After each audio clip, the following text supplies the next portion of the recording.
Okay, in this video, we'll be looking at a question under the radius of curvature.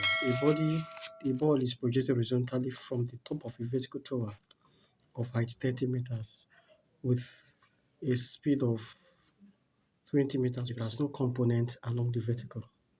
They say find the radius of curvature at its landing, that is at the landing point here. What will be the radius of curvature at this point Q where the ball strikes the ground? Okay, we are going to look at this question in this video. And my previous videos or presentations, I was able to show you that the radius of a curve or a point on a curve is given by the square of the speed at that point over the component of the acceleration that is perpendicular to the direction of motion. Perpendicular to the direction of motion. Excuse me. Now, in this particular session, we want to see, first of all, find the expression for the speed and then the component of the acceleration at right angles to the direction of motion. Okay, so now, but the speed v is given as the vector sum of the vertical component of the speed vy squared plus u squared. Of course, this is a type of projectile motion. It has components in two perpendicular directions. Now, the horizontal component of the speed does not change. It remains constant throughout because along the horizontal direction, the acceleration due to gravity will not act on the body moving in a horizontal direction. So at every point along the parabola, the horizontal velocity stays at 20 meters per second until when it landed, it stays at 20 meters per second. But the vertical speed for this ball projected at this point, vertically speaking, at the point of projection, is more like dropping the ball from rest.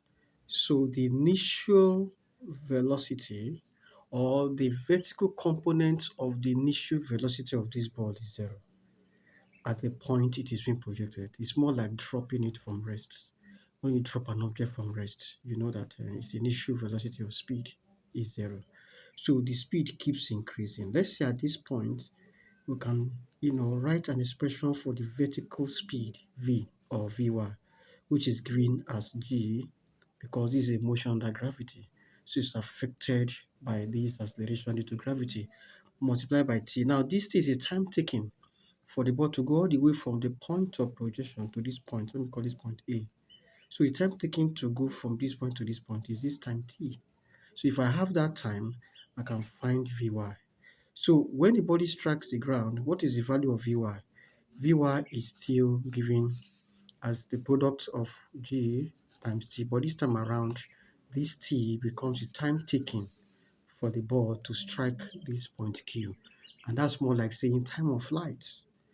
Okay, so if I have that time, I can find my vy. And then my u is already known, 20 meters per second. Now, since they give the height of this tower, we have an equation that relates the height of this tower and the time it takes for the ball to strike point Q. That's giving us half gt squared. Okay, there was a particular video I did where I explained this horizontal projectile. If you're having issues with it, I want you to go to that video under my playlist, projectile motion, and watch that video. Okay, the height is 30 meters is equal to half times. I've taken my g as 10 times t squared. That gives me 30 is equal to 5t squared. Okay, my t squared is 30 over 5, which will give us 6, right? So that the time t is square root of 6. Okay, let me bear that in mind. That's what I need to use here to have my vy is equal to 10 times square root of 6. That gives you 10 root 6. That is my vy component. So that if I want to find the speed that I need to substitute in this equation, that will enable me to find the radius of curvature at point Q, at the landing point, I'll need to find my v from this equation, that gives me Vy squared, which is 10 root 6 all squared. I don't have a calculator here, so let me work with short form. So if you have your machine there, you can quickly compute it, plus 20 squared. Okay, so quickly that gives us square root of this is 100 times 6, because square root of a odd number, this square takes off the square root. Remember, we have all in brackets. That is my 600. This is 6 times this. That is 600, right? Plus 400. That gives me 1000. Square root of 1000 is around 31.2 something meters per second. So that is my, what is that again? My V. That is the velocity or the resultant velocity of the ball at point Q, which I'll need to use here to find that. And then come back here. I need to find the value of angle theta here. I'm going to find the value of angle theta from this diagram. And you agree with me that tan theta is given as what? What is my tan theta? Tan theta, if I come back to this diagram again, this picture, this is my opposite. My opposite is parallel to the u component. So that's my u. This is the adjacent because this is my right angle. This is my vy. This is my u. So tan theta is u over vy.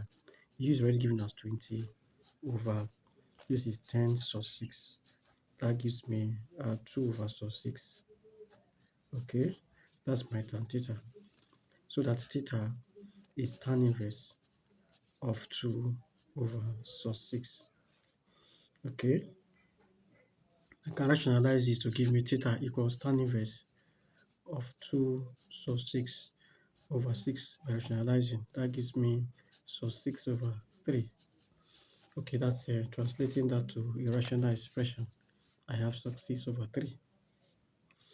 That is my tan inverse of that. That is to say theta is equal to tan inverse of sub 6 over 3. So with your calculator, you can quickly punch or compute that and get the value of angle theta. I need that to help me resolve this because this acceleration is perpendicular to the direction of motion. So if this is the direction of motion or the resultant velocity, I need a component of the acceleration acting along this line at right angles to the direction of motion.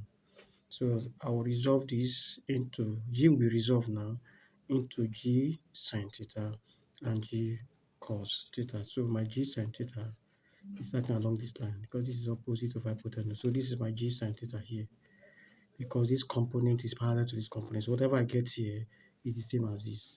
So I need this component G sine theta as my acceleration that is perpendicular to the direction of speed or velocity.